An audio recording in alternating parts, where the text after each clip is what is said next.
에 따른 국회를 통제하라라는 것은 당일 박안수 계엄사령관을 통해서 조지호 경찰청장에게 계엄 포고령을 보여주고 그대로 실행토록 하라라고 한 것은 바로 윤석열 본인이었습니다. 그런데 합참의장 김명수도 이 자리에서 북풍이라든가 외환 유치 이런 얘기하는 것은 절대 안 된다. 제 직을 걸고 말씀드리겠다. 그런 일이 없었다. 외환이라는 용어 쓴다는 것은 군을 무시한다고 생각한다. 헌법에 명시된 국토방위 신성한 임무를 수행하는 군을 무시하는 거다. 이렇게 강변을 했습니다. 자, 저는 이 노상원 전 정보사령관의 수첩에 적혔던 NLL 도발 관련한 중요한 제보를 받고 이에 대해서 여러분께 말씀드리니 앞으로 국민을 상대로 거짓말을 하지 말기 바랍니다. 자, 북풍 유도로 의심되는 제보가 있었는데요. 육군 항공사령부 예하부대 1, 2 항공여단 소속 아파치 항공대대에서 작년 한 해에만 무려 7, 8회 가량을 NLL 위협 비행을 했고 특히 북한군 GP 정찰 임무 등을 수행했다고 합니다. PPT 봐주십시오. 이렇게 북풍 유도로 의심하는 근거를 제시하겠습니다. 첫 번째로 비행 항로가 평상시와 달랐다는 것입니다. 두 번째로는 평소에는 비무장 상태로 비행하는 것과 다르게 실무장 상태로 비행했다는 것입니다. 자, 평시와 비행 항로가 달랐다라는 것에 대해서는 실제 비행한 조종사들이 등산곳 등 북한군 기지에서 통상 2 내지 3km밖에 떨어져 있지 않았고 북한 어선도 훤히 다 보일 정도였다라고 합니다. 두 번째, 실무장 상태로 비행했다 하는 것은 전시 비축 물자였던 실탄까지 사용했다는 증언도 있었습니다.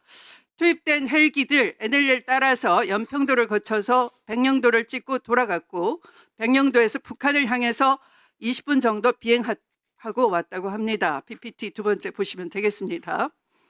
조종사들은 이렇게 말했습니다. 항로에 대해서 전혀 알지 못했다.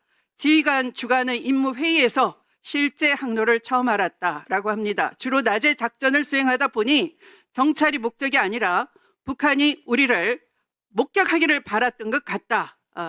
자기들끼리 그렇게 얘기를 나눴습니다. 하도 이상하니까.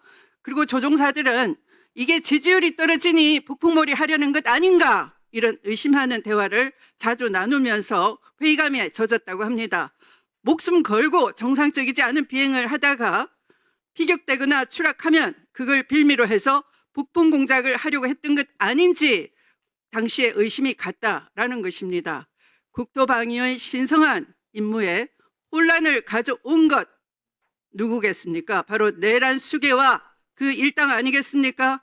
그런데 이 자리에서 합참의장이 여러 정황 증거를 제시하면 그에 대해서 엄정히 조사를 하고 국토방위의 신성한 업무에 군이 혼선을 야기하는 일이 없도록 조사해서 차제에 그런 일이 없도록 국민을 안심시키겠다 하는 것이 성찰하는 답변이거늘 오히려 거꾸로 국힘의 여당 의원과 입을 맞추고 야당 의원을 힐난하는 듯한 그런 자세로 또 한 번 국민을 속이고 있다는 것은 내란 이후에 전혀 자세가 바뀌지 않았다는 엄중함을 얘기하는 것입니다. 자, 그런데 이러한 임무는 2024년 5월에서 6월경부터 본격적으로 내려왔다고 합니다.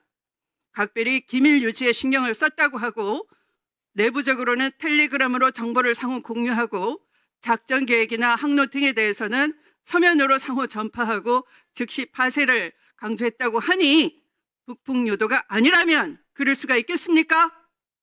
이것이 합참의장이 얘기한 대로 이 지휘관의 판단 결심 영역이다. 건드리지 마라. 그렇게 낯뜨겁게 뻔뻔하게 얘기할 수 있겠습니까? 이 사태를 야기해놓고 국방부는 조속히 NLL 따라서 비행한 헬기의 위치 추적 체계 기록과 MCRC 공군 중앙방공통제소의 모니터링 기록을